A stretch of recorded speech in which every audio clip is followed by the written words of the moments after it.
We're making my improved version of a keto banana, and this time we're making jam out of this. Let's go.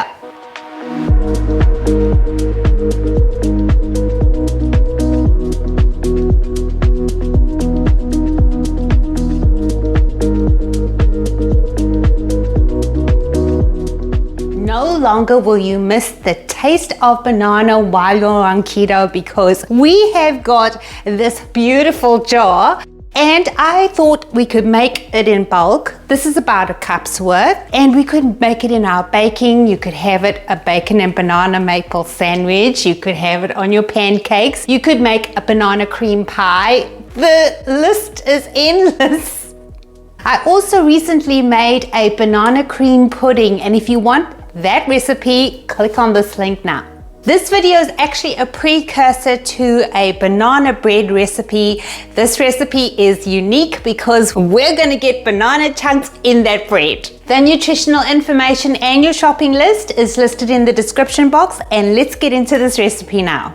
You're going to need a medium-sized saucepan and a jar with a lid that holds 1 cup of liquid. To the saucepan, add 6 cups of diced eggplant or zucchini, 2 pinches of salt, 1/8 of a teaspoon of yellow food color, and that is optional, and then 1.5 tablespoons of banana extract. Next is the sweetener. I added 3 tablespoons of allulose, and if you're using powdered monkfruit, start off with 2 tablespoons and check the sweetness when the jam is almost ready. And lastly, a 1/2 teaspoon of powdered gelatin and 1 cup of water.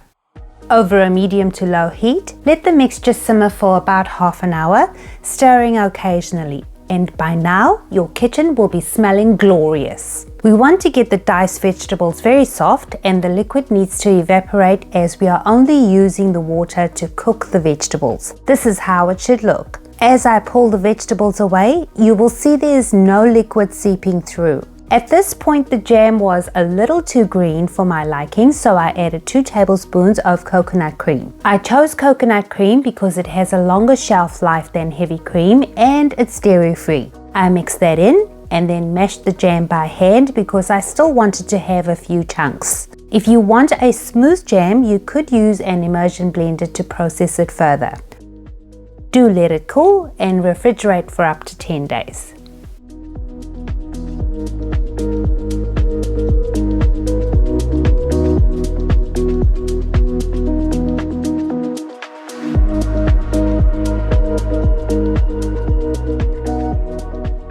Just a few extra tips. I needed 2 eggplants or aubergines to get the full amount to make 1 cup.